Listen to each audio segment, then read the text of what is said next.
Hi, everybody. It's Christian. Welcome back for another week. We did something new for this podcast. So, Tony and I recorded a live pod from Florida Agricultural Mechanical University, best known as FAMU here in Tallahassee. Our hosts were awesome. The crowd was awesome. All in all, it was just such a great experience to do the pod in front of a live audience and get real time feedback. And we focused on new developments in hemp and cannabis, but the show is geared a little bit more towards people who are college-ish age looking to enter one of those industries. And we touch on a lot of issues. One of my favorite parts is towards the end where we answer a few questions from the audience. And we really like the way this one turns out. We hope to do some more. We hope you agree. And with that, let's get started. 1, 2, 1, 2, 3, 4.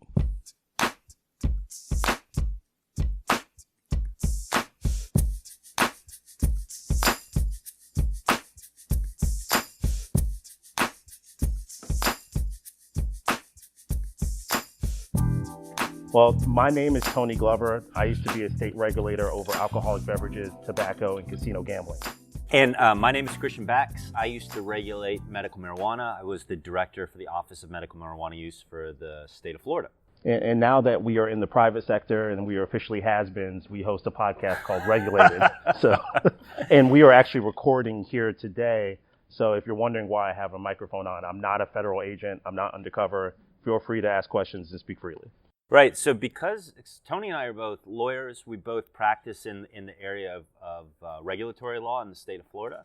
And because of our regulatory hats we had for several years, we kind of have a unique perspective of having been in the seat, having dealt with stakeholders, and then now are on the other side of that in the private sector. So our usual format when we kind of talk together on our project is it's very light and conversational, and we talk about industry from the perspective of from you guys who are looking at interesting opportunities, from lobbyists, from other lawyers, and try to give a pretty high level perspective. Although this presentation today is going to be specifically tailored for people like you, people who are college students, who are in university, who are looking at the opportunities for the future in hemp and cannabis. And by the way, we posted all of the articles that we're going to discuss today online. Our website is regulatedpod.com. So if you want to check out those resources, we also added some state resources, some information from Christian's old office on the status of the medical marijuana industry, and also some career resources for students that are interested in learning about how to get into the marijuana business. We've got some resources there. So regulatedpod.com. Feel free to zoom over there if you want to look at some of the sources. But anyways, why don't we jump into our first topic, the current status of the hemp industry in Florida. So it's a very exciting time for industrial hemp in Florida. And as a land-grant university, FAMU has been kind of at the ground floor of hemp in Florida, in that it was eligible to participate in the initial hemp pilot program. But it's expanding. The federal government is moving on hemp. The U.S. Department of Agriculture has proposed rules for what hemp in the federal arena is going to look like, which means that states now have a green light to start moving forward with their own plans. And our own Commissioner Nikki Fried, on behalf of the Department of Agriculture, recently gave an interview to Fox Business, where she said that we're looking at between $10 and $20 billion business, which Florida can have a significant chunk. We have a very large agricultural interest in the state. And she's very bullish, very, very bullish. So, one of the quotes that I found very interesting in that article was that she quoted, we could see as much as $25,000 an acre for hemp production. Now, we're going to talk a little bit more about kind of what our expectations are. But suffice it to say that the regulators, the people who are sitting in the big chair in Florida right now, are very bullish, anticipate a very expansive market in Florida over the next couple of years. Well, so obviously we're lawyers, we're not farmers, but $25K an acre sounds pretty good to me, right? Am I? But we've heard from the Commissioner Nikki Fried, but I want to ask Christian more specifically. Do you think this green rush is real? And should I quit my job and just hire all the kids in the audience and start a farm off of South Adams? What should I be doing? How should I be thinking about this? So hemp is is a great opportunity. Hemp is going to be, the industry itself is going to dramatically increase in value. There's going to be a lot of opportunities. Hemp is very versatile. So anybody in this room who's interested probably already knows about CBD. CBD is getting put, it seems like, in everything, every Pizza, opportunity. Pet food. Potato chips. I'm sure you can't walk into a CVS or a Walmart without seeing, labels like, we have CBD products now, right? It's also, you can use it for fabric, you can use it as textiles, you can use it as construction material. I've seen people who have built cars and houses out of hemp synthetics. But that said, it's still ultimately an agricultural crop. And so the situation we're looking at now is you have 50 states. You have agriculture in every one of those 50 states. You have departments of agriculture in every one of those 50 states. And all 50 states are looking to flip this hemp switch at the same time. To give you kind of idea of scope of what we're looking at with hemp, there's about, right now, depending on what source you look at, there's about 120 to 150,000 acres of hemp cultivation in production right now, okay? So let's say, because those statistics are over the summer, let's be generous and actually double it. So let's say that there are 300,000 acres of production of hemp right now. And the prices are fairly good. There are 83 million acres of soy being grown in the United States right now. There's 96 million acres of corn being grown in the country right now. So when you compare, even at our most generous estimate, 300,000, compared to 96 million, you get a sense of hemp really hasn't had expansive production compared to some of these other larger commodities.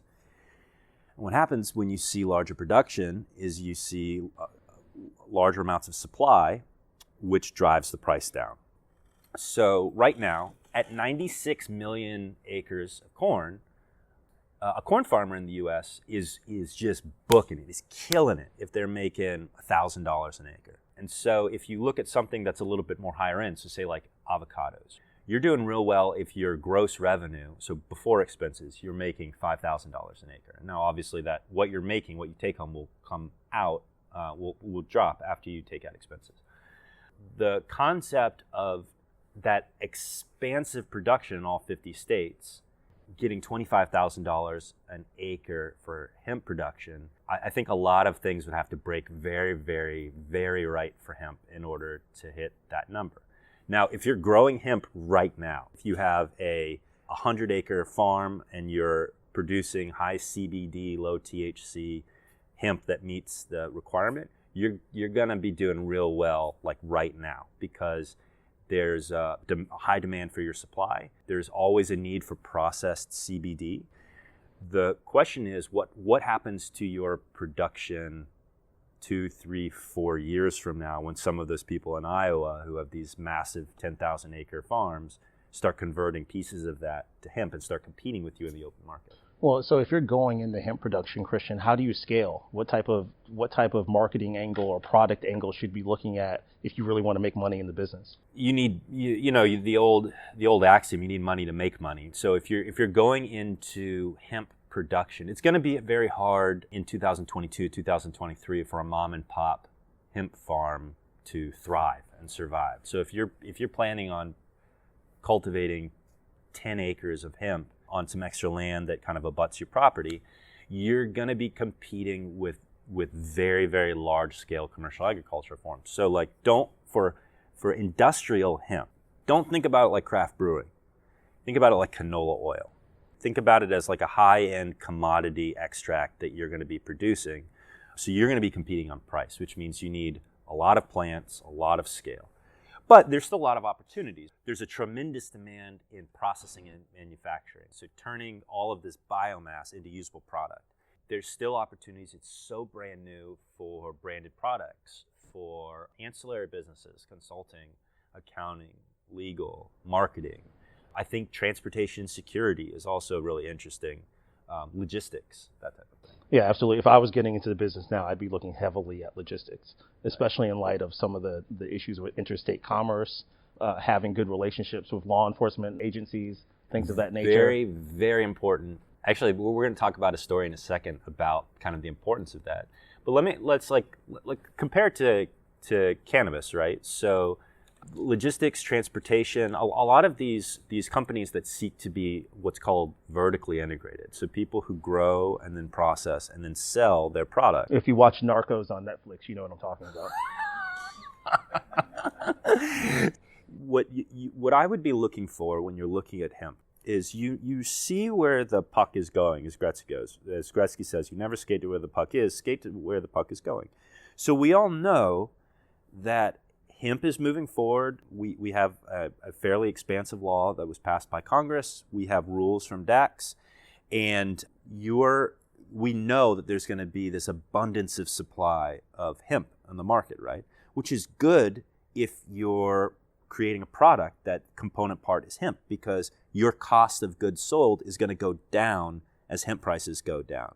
The opportunities for you to create branded products, really anything where hemp is a component part, if you position yourself now, that's the direction you're moving in, and you anticipate this drop in price, you're in a much better position as opposed if you start trying to cultivate hemp right now and you're not a large producer.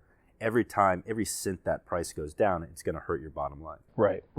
Well, just real quick before we pivot to the next subject, I wanted to get your take on the status of the state rules and the federal rules, and whether now is the right time to start planning, or what they need to be thinking of in terms of the regulatory environment. Yeah, so how many people in here are kind of interested in the cannabis and hemp space, right? So good. Get in, start now. Get in now. Get as soon and as aggressively as you can.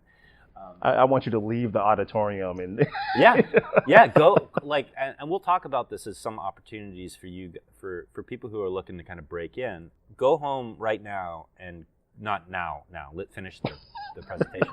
But go home and find conferences that you can go to, webinars that you can listen in on, podcasts that you can listen to learn more. I mean, any edge that you can get where you can learn more, you can meet people and get involved. Because a lot is made of how novel cannabis and hemp is, and it's very special to be part of an industry that is coming out of nothing. And as a regulator, it's very cool to oversee I wrote the first letter in Florida to approve someone to start cultivating cannabis. I went on the first inspection at these dispensaries that were the first places to sell cannabis in Florida. You never get to do that in state government, to be the first. And the industry, people are still getting firsts, but that only lasts so long. And hemp and cannabis, the writing's on the wall. People see the money. People are jumping into this. And so the novelty is here, but the novelty's not going to be here 2, 3, 4 years from now. You're going to be looking at a more mature system. I would be doing whatever I can now to take advantage of that novelty and that first mover advantage. And start playing in the market now. Well, we'll circle back to some career advice at the end of the session, but let's talk a little bit about the reality of working in a heavily regulated space. Right. And we've got 2 stories I think really illustrate some of the realities here. The first one's out of Seattle, where Politico had a report that there was an outbreak of marijuana thefts that had licensed growers watching their backs. So Washington became the first state in the nation, along with Colorado, to legalize recreational back in 2012, and the state liquor board became the regulatory authority. So they set up very extensive rules and regulations governing the growing, cultivation, and movement of the product. Right, Christian? Right. Those rules require basically people in the industry to publicly make available information about the business. So how many plants they're growing and harvesting, which you can see what their on-hand inventory of plants that they have on site, how much they sell, when they sell, to whom they sell, for how much do they sell those products. Plus, they all have to have transportation manifests. They have to have records of moving this plant from point A to point B. Including vehicle information. So right. Where I'm from, they call that a setup, right? Because they post all that information online. So if you're an enterprising criminal, all you need to do is go to the state website, download a spreadsheet, and start planning who's weak. We talked a little bit about the need for security, and we'll talk about that in a minute too. They start looking at who doesn't have up-to-date security systems, who doesn't have a robust team supporting them, and they pick the low-hanging fruit and just pick the product right off the shelves. Yeah, I mean, so it's a really interesting situation. I think speaks to a larger story in regulated cannabis. So medical marijuana, adult use cannabis, not necessarily hemp that we're talking about right now. Yeah. But we have this interesting situation where businesses are federally illegal, period, end of sentence. The Controlled Substances Act defines cannabis as a Schedule I drug, right? Which means, by definition, the federal government says that it has no medicinal value and has a high propensity for abuse. It's right up there with heroin. And as a result, you see this interesting straw man argument with a lot of times for state governments where they say that we have to almost overregulate this industry because of the specter, the fear that the federal government is going to come in and crack down not only on the industry but on them, the regulators. And so you run into a situation where you have publicly available information like this, where you would never have that publicly available information, even for something like that. Beer distributors. Beers, yeah. I was thinking like something like hot dogs. Like you could still anything that you could steal has value. You would need an inside man to have an effective robbery like some of the things we're seeing in Seattle. Right. Because think about, so if you're in a truck, right? You're in a truck full of let's not even say flour. You're in a truck full of extracts, so concentrated products that you can fit a lot of extracts. A lot of money in it. Right. Yeah. Right. So pound for pound, it's like you're shipping gold bars almost, right. Only lighter. And so the street value for that is significant. And as we all know, there is a black market for cannabis. So we can't bury our heads in the sand and be like, if they steal this, there's no way for them to get it back into the stream of commerce. You can still get it back in the stream of commerce in an illegal market. And so this made Tony and my eyebrows just kind of shoot up because it seems like a pretty poor way to run a publicly available information system. Right. So, you do a lot of work in the cannabis industry now as a private attorney and consultant. So let me ask you, if the students in the audience are considering getting into the legal marijuana game, do they have to hire muscle? Do they have to hire security? Do they have to, do they have to call their cousin to come watch their back? What's the risk here from a security standpoint? Yeah, you do. And I would say, so security is a double-edged, not a double. There's two reasons that cannabis businesses are very, very interested in security, right? One is to protect themselves from outsiders, and one is to protect themselves from themselves. Right. So the outsider is, you obviously don't want a carjacking, an armed robbery of your store. Like you want to kind of the official term for it is you want to harden yourself as a target. If you ever go to a cannabis cultivation facility or process facility or a dispensing facility in Florida, right? They all have external lighting. Uh-huh. They all have most of them have like isometric locks. They all have security teams that are on site. Now, I have to imagine there's rigorous sign in and sign out procedures in place as well, right? Right. And so even as the regulator, I'd show up and I'd have to show them my badge. I'd have to sign in, and they let you through what's called a man trap a lot of times, which is where it's like 2 consecutive doors. So you can't just kick one door down and get in. They just literally will trap you between 2 doors until the cops come. But the second reason why security is really important for cannabis businesses is because you have a lot of highly valuable assets that are kind of constantly moving in commerce. And so people can steal from you. You have your own employees can steal from you. And so that's why when you go in a dispensary or you go in cultivation processing facilities, they all have cameras, right? They watch everything everybody in their facilities do, and they'll have employees whose job it is to... Sure. Do we need the mics? Can everybody hear us? No. Okay. Can you hear us now? You should have said something earlier, guys. What's going on? Okay, so if you were getting in the industry today and you were operating at scale and you had a lot of product that you couldn't personally monitor, you would of course have to hire security, and you would probably want that, to use your word, you would probably want some muscle just to make sure that you were protected. Right. Well, let's talk a little bit about the hemp side too. There's a story out of Colorado, involving a Colorado man who says he was delivering hemp to Minnesota, and then he got indicted on drug charges in South Dakota. Of course, his cargo tested positive for THC because hemp has THC in it. Right. And of course, the context Christian mentioned that no amount of THC is legal under South Dakota law, but there is a U.S. Department of Justice memorandum from May pursuant to the 2018 Farm Bill that makes it legal. So, going back, sort of a different type of muscle, Christian, what's your advice to people who are being entrepreneurial in this business as it relates to hiring an attorney? Should you hire an attorney when you start in this industry? Yeah, and this is not a plug for us, but you. Yeah, it doesn't have to be us. Yeah, so anytime, I mean, the reality of hemp and cannabis is that the law is changing constantly. And you also have to deal with every state you're in is going to have, it's like snowflake or like a constellation. Every state has a different structure. And now with the way the hemp rules and the hemp laws are structured, you also have Indian tribes now that can create their own structures as well. Specifically the story out of South Dakota, which was pretty interesting, is you had this guy who's transporting like 300 pounds of hemp, right? Which is hemp and cannabis are the same thing. Cannabis, hemp hemp is on a spectrum of THC. It's very, very low amounts of THC. And so you could consume a telephone pole of hemp and you shouldn't get high. So this guy had this situation where he's driving his truck through South Dakota. He gets pulled over. A police officer says, "You have 300 pounds of marijuana. We're now going to arrest you for possession and intent to sell." Their argument is, hey man, it's the federal government says that this is legal. They said that I can transport this. You don't have the authority to stop me. And that guy is ultimately right.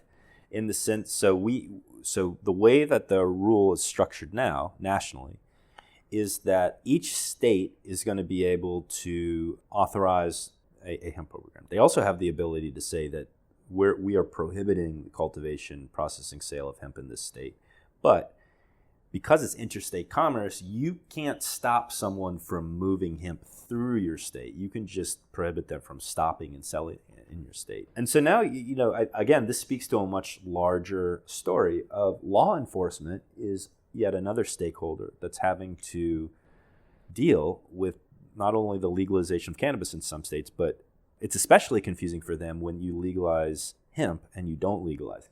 Right, and law enforcement is not known as being particularly adaptable, right? So there's been some growing pains. There've been growing pains. So specifically in Florida, right? So it's a very interesting situation here where we have a very conservative, tightly regulated medical marijuana market. We obviously don't have adult use, what a lot of people call recreational marijuana, but hemp, because it's federally because of its federal status, does not, it doesn't bring in the same criminal elements that cannabis does. So when a law enforcement officer stops you, now in Florida, because there's no way to field test for hemp, right? So if you see 300 pounds of hemp, or say you see 300 pounds of something that could be cannabis or hemp, and the officer says, "Sir or ma'am, what do you have in your trunk?"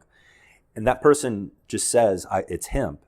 There's really no way for the officer to know in the field, short of like lighting it up and smoking it and judging whether or not he or she gets high. There's no way for them to know. There's no test where you can just in the field be like, okay, this is hemp, you go on your way. And so you kind of, with criminal policy on hemp, you kind of have to move as slow as your slowest walker. And in this sense, that officer doesn't want to arrest that person, seize that product, seize all the money in that car, and then have to give it all back down the road and have embarrassment for themselves, embarrassment for their department. And so you've seen a shift where now officers in the field, especially in Florida, they're very reticent to force that distinction between cannabis and hemp in the field if they don't already know going into it. Right, I agree. And funny enough, I think the legalization of hemp by state legislatures will end up being one of the most important social justice initiatives of the past 20 years, because now you've removed in many jurisdictions the pretext of a cannabis arrest from further searches of the vehicles, arresting of people. Obviously, those types of arrests disproportionately affect certain groups. So it was by accident, but it was an incredibly progressive and positive policy outcome. Yeah, let's talk about that. Let's talk a little bit about the social justice side, because it's something that's, I think, super interesting. It's another quickly moving thing. So like Give me your your take right now on the social justice side of cannabis and hemp. Well, it's complicated, and obviously we're talking about an emerging industry here, and we're also talking about an industry that has substantial investments from venture capital, private equity, old money, new money, traditional sources, non-traditional. We saw an article a couple weeks ago on social media that pointed out that most of the federal lobbying expenditures by large cannabis advocacy groups has been focused not on social impact or social justice, but on business, right? On regulations, things that affect the bottom line. And I think that's natural, right? I think that when you have large corporate interests, they're going to be concerned about their bottom line because they have investors and they have shareholders to report to. So from a social justice standpoint, unless we get lucky like the hemp law, which accidentally ended up being a progressive policy, Yeah. I think most of the social impact and social justice is really going to be driven by activists and by policymakers. So I think it's something that state legislatures and local governments are going to continue to look at. And some states have done a better job than others, but it's tricky. It's very complicated. You see in Illinois, how do you make sure that people who have been disproportionately affected by the war on drugs, people that have been disproportionately affected by sort of America generally, how do you ensure that they get a piece of this burgeoning business? And I'm not sure that there's a model yet that fully does that. Yeah, it's tough because if you look at cannabis companies nationally, they do look very homogenous. So there is an issue as far as getting people of color involved in these cannabis businesses, which have now become very large, very corporate. The industry term is, an MSO, multi-state operator, and those guys are really kind of coming to dominate the market. And so you have this interesting kind of chicken and egg situation, right? Which is, how do you solve the social equity problem? Do you solve it by basically making more opportunities as the industry expands, so as people get these very coveted, limited licenses? Do you apportion some of those licenses to minority applicants, minority owners? Or do you take the existing structure and you basically say, the existing structure, we're now going to create policies that essentially compels you to increase the amount of diversity?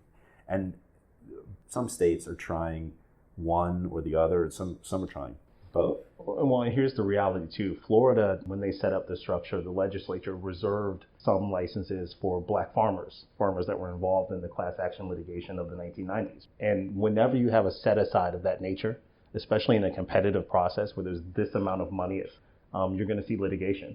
And what we saw was litigation over that point, right? And those licenses still have not been awarded, if I'm correct on that. So we're talking about a multi-year delay for black farmers in Florida that thought that there was this life-changing opportunity, but because of the amount that's at stake, that's ended up being decided in courtrooms and then going back to the legislature.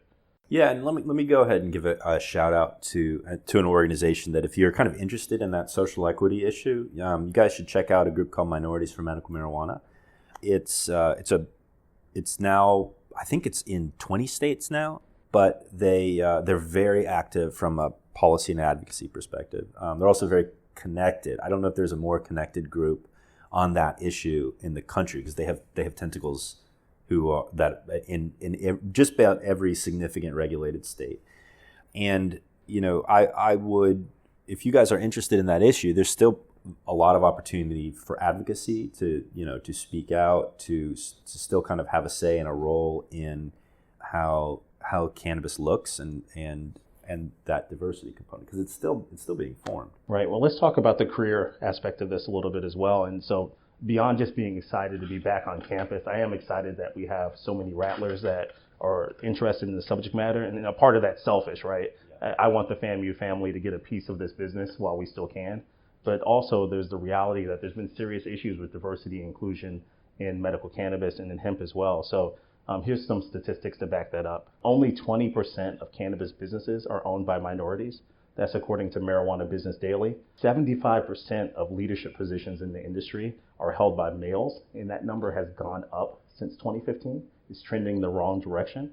And so just looking generally at what diversity means in the corporate context, and this is from the consulting firm McKinsey & Company, and this is just general numbers in corporate America. Companies who rank in the top quartile for the racial diversity inclusion gain 35% more in terms of their financial return. Higher gender diversity is worth a 15% gain. So with numbers like that, there's really no reason why we all can't get money together, right? And I think that's what groups like Minorities for Medical Marijuana and other social justice advocates are saying as well, and certainly are supporting. So my question for you, Christian, just generally on the subject is, if you're a 20-year-old college student right now at a Florida A&M, what should you be doing to get your foot in the business? What type of activities, what type of events? What do you think?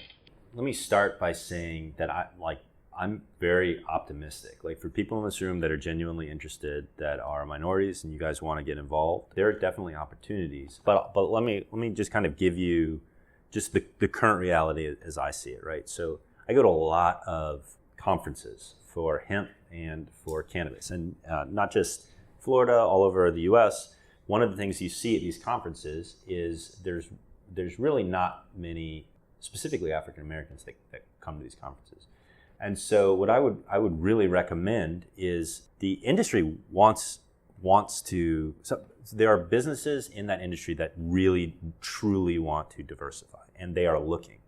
And so the best way for you to be involved is to help them find you, to be present, to go to those events, to go up, smile, shake hands with people you don't know, and literally break into the industry. Right, and tell them what you want to do. Right.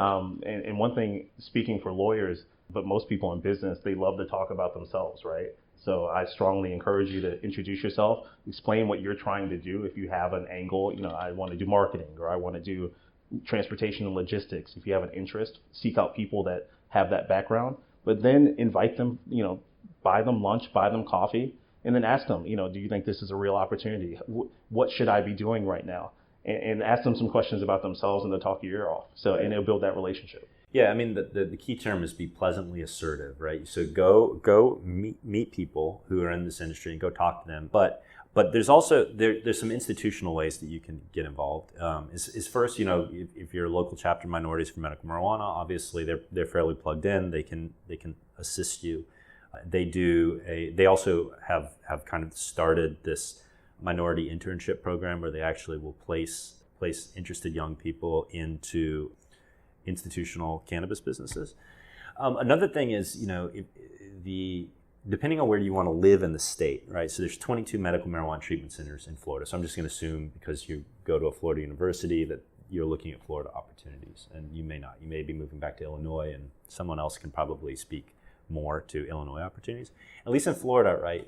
We're adding several dispensaries a week on average. You have 22 businesses. Each of those 22 businesses are allotted 45 dispensaries, and so they're all moving in that direction very quickly. And so you have these little guys that are starting who don't even have a dispensary yet, and so you can make connections with them, and everybody's hiring. Right. And then again, on the other end of the spectrum, you have companies like Trulieve that have like 2,000 employees, right? And they're up in Gadsden County. They're very close to here. And so there are all types of opportunities. There's lots of entry-level positions, which are great for cannabis. So like there are bud tenders, so the people who serve the county as dispensaries. There are a multitude, because it's there's cultivation and processing on the grow side, trimmers who are in processing, who are at the kind of base level of production. But because these things are growing so quickly, as in any industry, starting at the bottom, there's no shame in that, because these things are growing very quickly.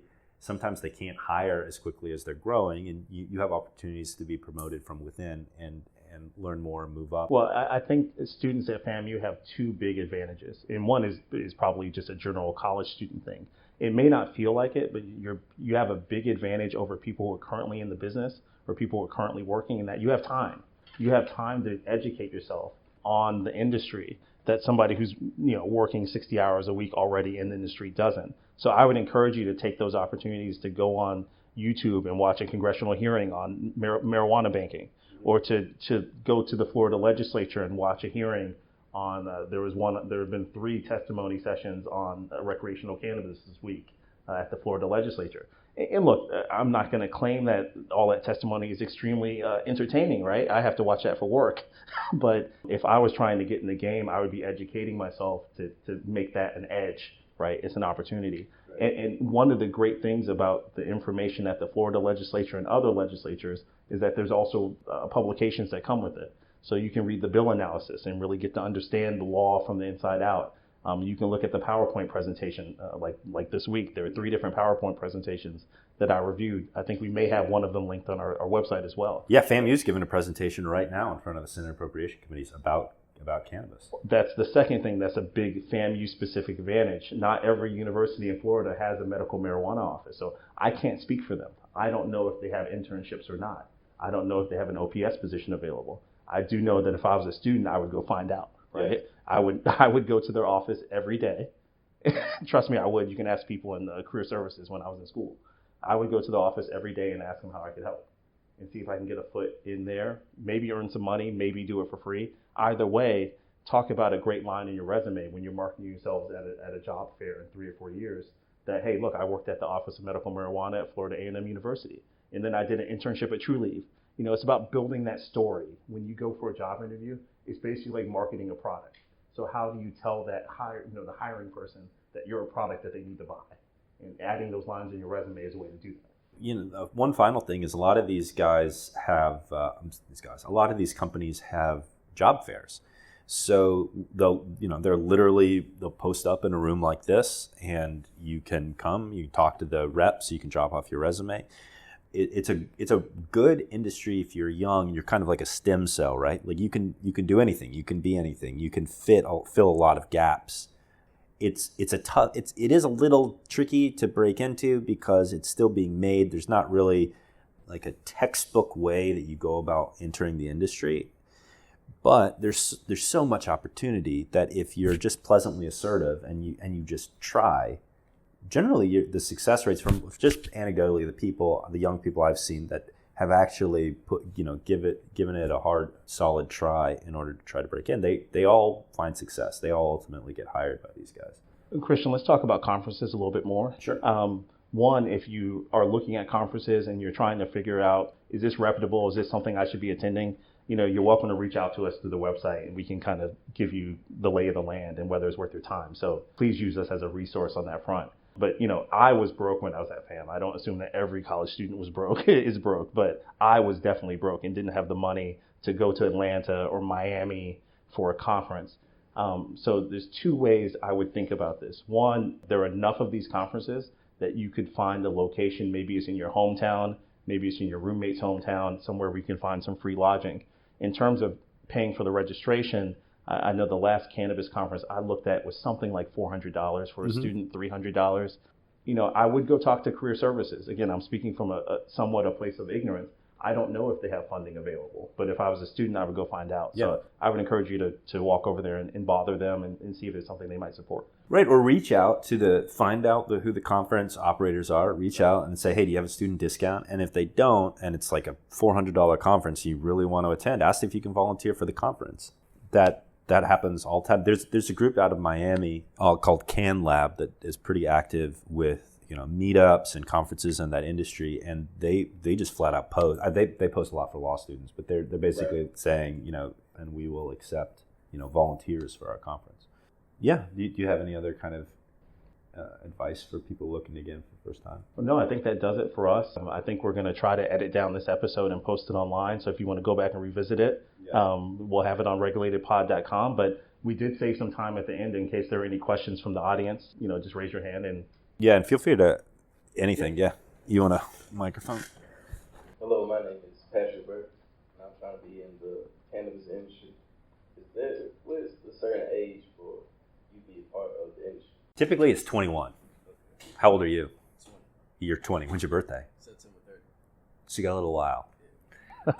Yeah, I mean, I think, so you got to be 21 typically. Oh, also one important thing is keep your nose clean because you got to pass a level 2 background screen. So that's definitely no felonies. Yeah, no felonies of any kind. Specifically, don't get controlled substances felonies. So, no drugs, no robberies, nothing like that, obviously. Yep. Well, but in terms of curriculum, is there anything he should be taking next semester? Business, agriculture? What should he be thinking about in terms of class? I'm an agriculture business major right now. That's perfect. So it's the agricultural side of cannabis? Is that what interests you right now? Yes.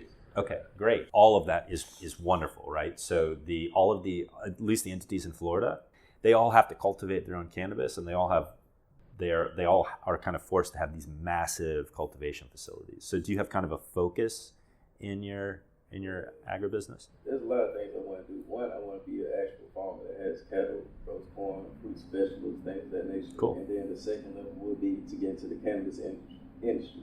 Right. Because I know being an actual farmer will give me the supplies and things I need to be able to cultivate cannabis.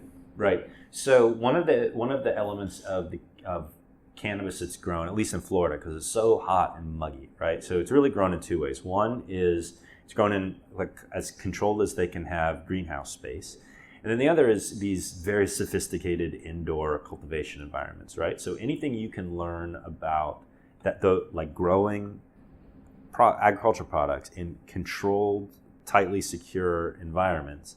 I mean, having that expertise will certainly help you, because it is a little different right now in Florida from growing like a pumpkin or like an orange, just because they're such highly controlled environments that they're forced to grow in. And besides that, I have a second question. What are the actual requirements to be able to grow and be legal cannabis grow besides being 20? In terms of owning your own business and doing it?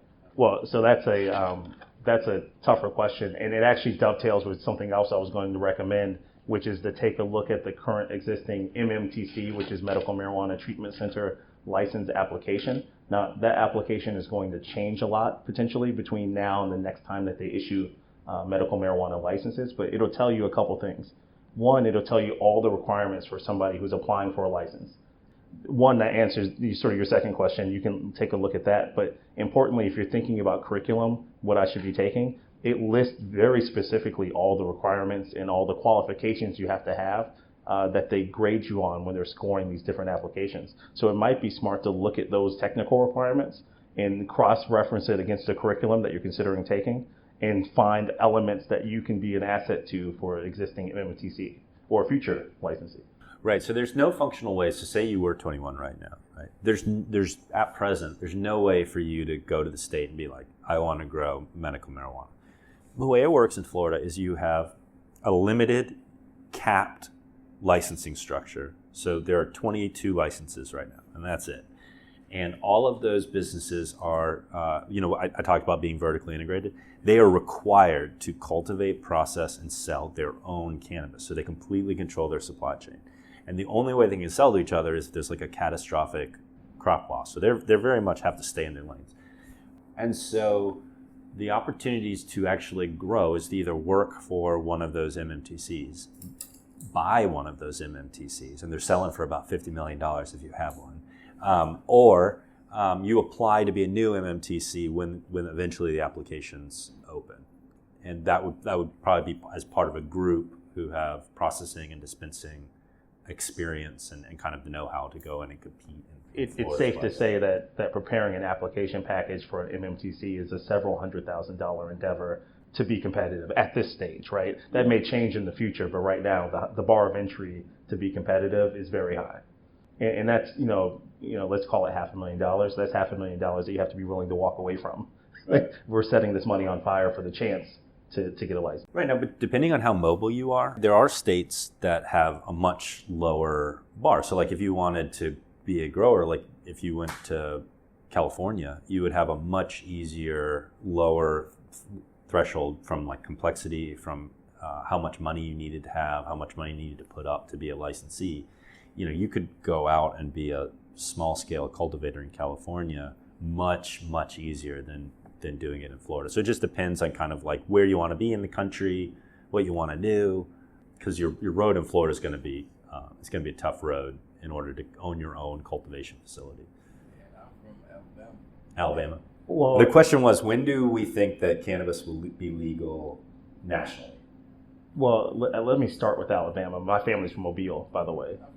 Oh, really? Okay, well, we got to connect. So my dad went to Tomlinville High School, so they changed the name. But Alabama is not known as the most progressive state in the union.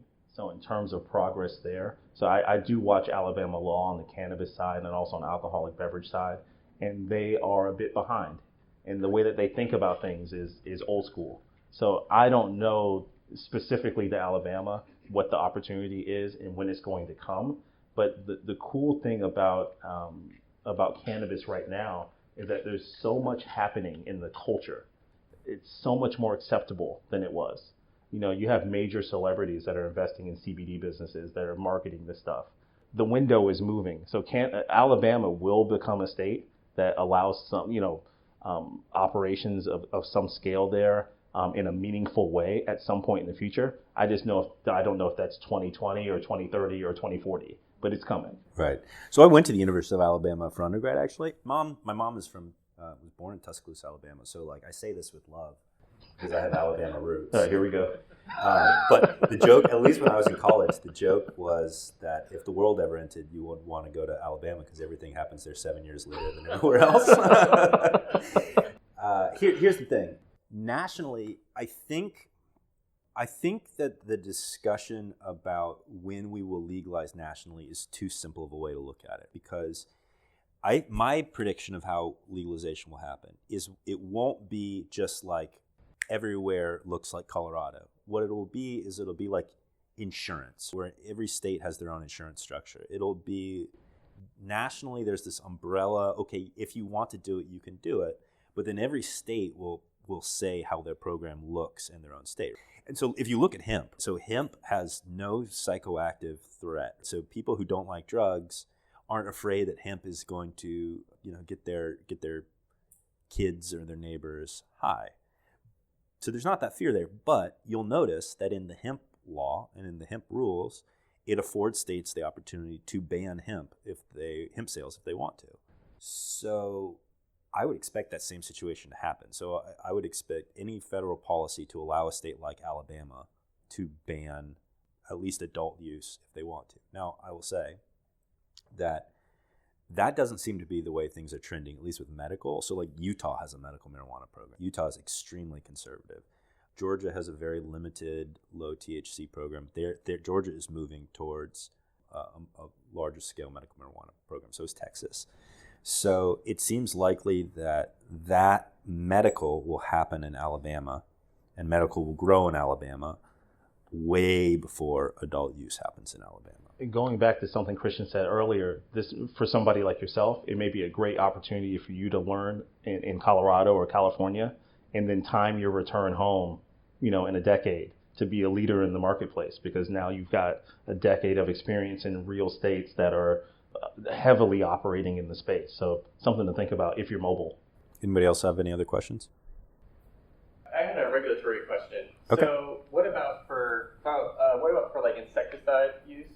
So I know that's regulated by federal government, but then also for states have their own individuals, and I think a lot of the labels wouldn't have hemp or medical marijuana on the labels. So how is that being handled, to your knowledge, at the state level in Florida? Yeah, it's a mess. It's this. So the federal government is handling this so far, at least legalized cannabis, about as poorly as you can handle something, right? Short of just keeping it completely illegal. It's a disgrace. As you point out, pesticides is an excellent example of what happens when the federal government is just like, oh yeah, well, it's still illegal, but we're just not going to enforce the laws on the books. But you guys can do it, but the federal government's going to have no say in this. You run into a situation like pesticides, which has a very important national umbrella regulation. And as what the gentleman alluded to, with pesticide laws, and I knew nothing about pesticides before I started working with the Department of Health, but now it becomes very important for cannabis, right?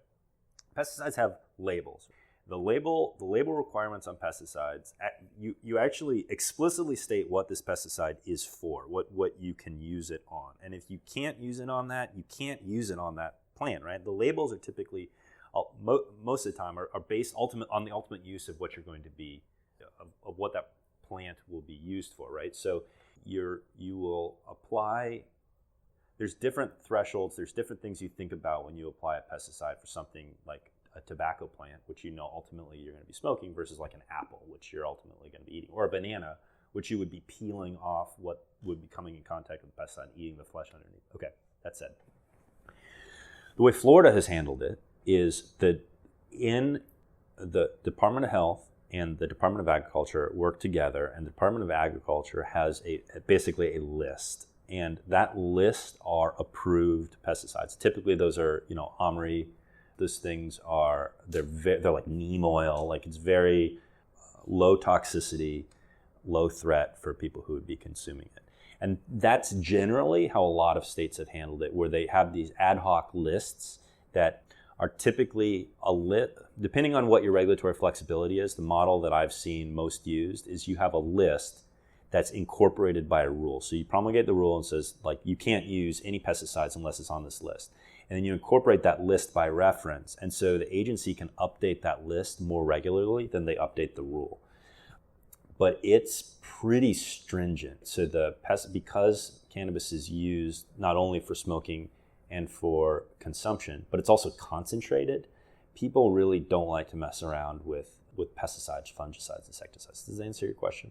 What I gather from what you were saying is that, especially when it comes to hemp, the larger companies or larger holdings, will be more successful than the small one.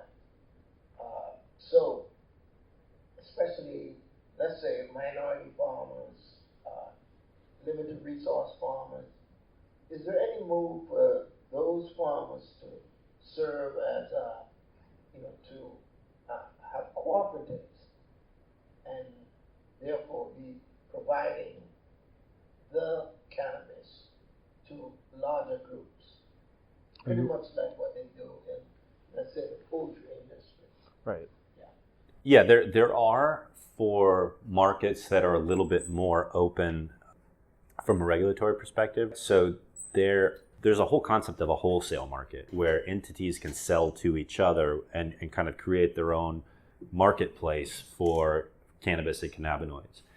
That doesn't exist in Florida, but there are other states that do that, right? So if you're a small grower in California is much more viable, I think, than a very small farmer in Florida at this point. Now, regardless, over the next, that's kind of a long-term perspective when I'm talking about in the short term. It's an incoming tide. It's raising all boats. So like there's opportunity because there's in these new markets. If you could, so say you're cultivating in Missouri, right? When Missouri opens up, there's going to be a lack of supply there, and when you are able to a small farmer growing, you're going to be able to succeed for a short amount of time. But to your point, there's definitely opportunities for co-ops. There's definitely opportunities for minority farmers who are small to work together to be kind of a larger sum of all of the component parts. Just not in Florida at the moment. Right. And that's for cannabis, not for hemp. So hemp, there's going to be more opportunities to be something like that. So I think that hemp is something where you don't have that limit on licensing. And so everybody's going to start at the same place in Florida. You're all going to be able to start cultivating and competing against everybody else. Yeah, and to Christian's point, it all goes back to that vertical integration mandate by the Florida legislature. But, there's ongoing litigation related to that could change that could create pressure on the legislature to change it. The incumbent industry players obviously have an interest in maintaining the status quo. But, in the next 5 or 10 years, could you see some movement on that? Potentially. Eventually we will see some, but it's hard to project when that'll happen. But that would be a big, in terms of social justice and social impact, that's something that will really help the smaller players in the industry or that want to get in the industry. Also, FAMU and its pilot program is kind of doing that right now, where the hemp pilot programs through the universities, basically you have the power of the university to kind of deem certain private companies to have the ability to cultivate or process cannabis at this point. The pilot program is actually very, very, very valuable because the current hemp law required something called seed certification. And what seed certification means, just generally in broader terms, is you take a seed, you plant it in the ground, and its progeny, so like its second, third, fourth generations, you watch those plants grow and you replant these seeds. And you look for genetic consistency. So you want to make sure that when you plant this seed, you get this plant with these characteristics. Florida has a requirement for seed certification. The tricky part about that is you can only plant a hemp seed if it's certified, but you can only certify a seed if you can plant it. So follow my logic there. There is structurally, at least the way I read the statute, there's structurally no way for a farmer who has a hemp seed to certify his or her own seed. So you would have to import that seed from another state with the certification requirement. The exception is the hemp pilot program, because there is no such seed certification requirement for people who are participating in a hemp pilot program. So you do have some restriction on commercialization, but these small farmers that want to get a leg up, you partner with the hemp pilot program, you can start certifying that seed today. It may take you a year or two in order to get through that process, but it's a tremendous advantage for small farmers who are partnering with an organization like FAMU. Thank you for the excellent work. I need to learn two things from you. One is the production system. We are real many years, like we have conventional system, organic, IPM-based, and natural production system. So when we are bringing new crop, we need to learn whether organic producer make more money through hemp or conventional. Second question is, being academia, I know that Cornell is now taking initiative and they have now hemp field programs. So we need to learn what type of courses, new curricula for hemp production might be good for recruiting new student or training new student, and also certification process for growers. Right. Well, on the first question, we talked a bit today and then also before the session, just in conversations with folks about some of the competition crunch that's going to happen for hemp growers. And my perception is that people are looking at ways to differentiate themselves. So I can't speak specifically to per acre yield or per pound prices, but it does seem like the more shiny objects you can hang on your product, the better your competitive advantage is going to be. But Christian may have some additional thoughts on that. On the second point, on the curriculum piece, we also discussed before this sort of the development of different curricula for cannabis and hemp, and that's something I think we'd love to follow up with you after the session or in future weeks. I think we have some ideas, particularly Christian. So as far as variables, significant ways to kind of differentiate yourself and make money, I know you mentioned organic versus just run-of-the-mill cultivation of hemp. There may be some price differentiation between organic and it's just moving towards commoditization so quickly that really the leg up that you'll see are if you have seeds or cuttings, clones of high CBD, low THC cannabis, those are very valuable right now because the thing that's moving, a lot of the money in hemp is being made on CBD right now. You get CBD from extracting the cannabinoid from the plant, from pulling those chemicals out of the plant.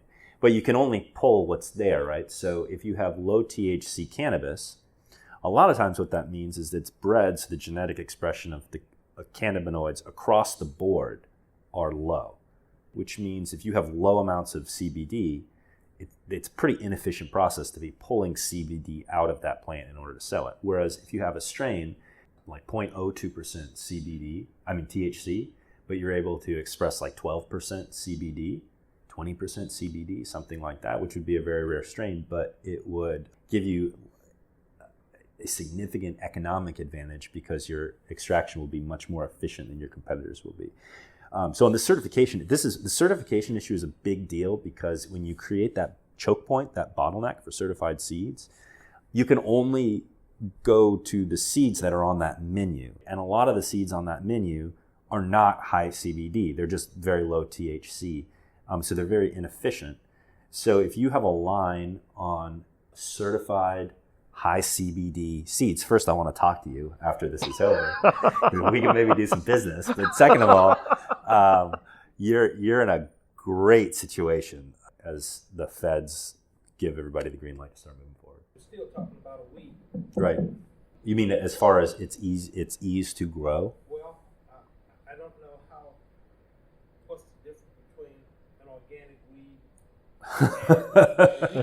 So let me touch on that. Right. So it's pretty easy to, it will spread, it will grow. I mean, cannabis can grow in the Amazon rainforest. It can grow in the mountains in Afghanistan. It can grow in the dorm room. Right. It can grow right. Right. Exactly. So, but the issue is, it's easy. It's one of those things that's it's easy to do, but very difficult to master. Well, yeah. In the sense that, if we're talking CBD, right? Let's ignore just the fibrous parts of the plant that you can use for industrial production. We're just talking CBD, right? You need the cannabinoid producing parts of the plant, so the sweet trim, the buds, you want female plants for that, but you don't get that from just feral hemp, because you're going to have male plants in there. They're basically useless for CBD production. You also, in a state like Florida, run into a situation where these plants get moldy, they get fungus infections, they get bug infestations. The whole pesticide issue, there's a reason pesticides are a bad issue with cannabis, because they're very labor intensive. These plants are very labor intensive to grow. You have to monitor them. And then it's like, you raise this thing, you put all of this effort into this crop, and then at the 25th hour, it's starting to go sideways. A lot of people get desperate at that point and will just cover it in, well, it's getting better as it's being heavily regulated, but that's kind of where the organic certification would be helpful. You can't get that for cannabis because it's federally illegal, but perhaps for hemp, we can be in a situation where we know the product we're buying is safer and is not, we have some kind of guarantee it's not covered in chemicals. And that's a lot of research, and that's plant genetics. Right. The other thing is that since the test, they got to come out, take the top 8 inches of the plant, Right. to make that determination. Well, if that fellow is riding across interstate and he happens to have some marijuana with the high tetrahydrocannabinol, and it just happened to, because this looks like it or something, it's in with it, and if that gets tested and he has a half ounce in there, they're going to burn the entire 300 pounds. This goes back to the point we discussed earlier about hiring an attorney when you're entering the market, because anybody that's moving any of these products has to have a very specific plan as to what to do if they get pulled over by law enforcement. So, that's something you got to do to protect your business and to protect your people. And what that plan looks like could differ depending on what you're moving, but certainly that's part of the training process. So, that's an important consideration. You need a criminal defense attorney. Hire all the attorneys you can, is my advice.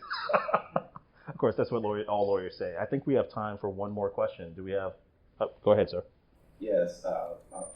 So, 2 things. I've heard on the radio yesterday that they were advertising THC-free CBD oil, and so is there such a thing as a THC-free hemp plant?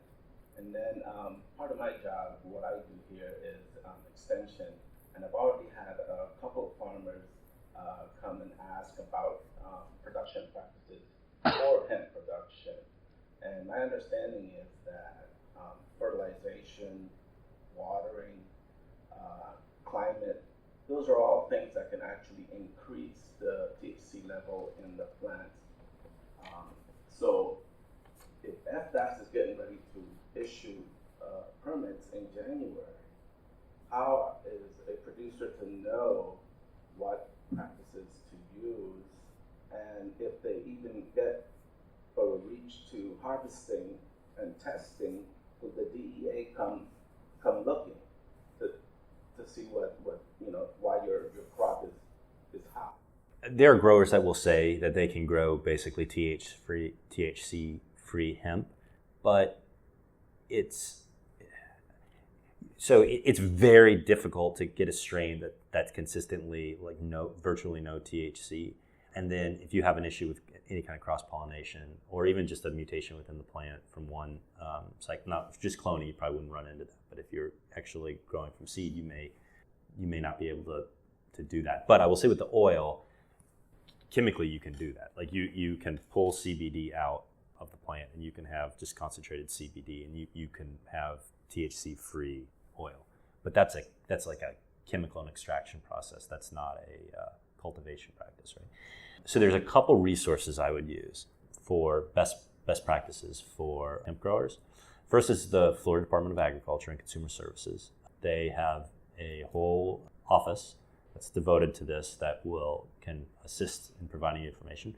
There's also multiple very well established, credible associations in the space that would be excellent resources, right? So there are farms that have been growing in Oregon and Colorado and Kentucky that have been doing this for several years and have experience and information that they could share with you and your colleagues who are coming for ask questions through extension.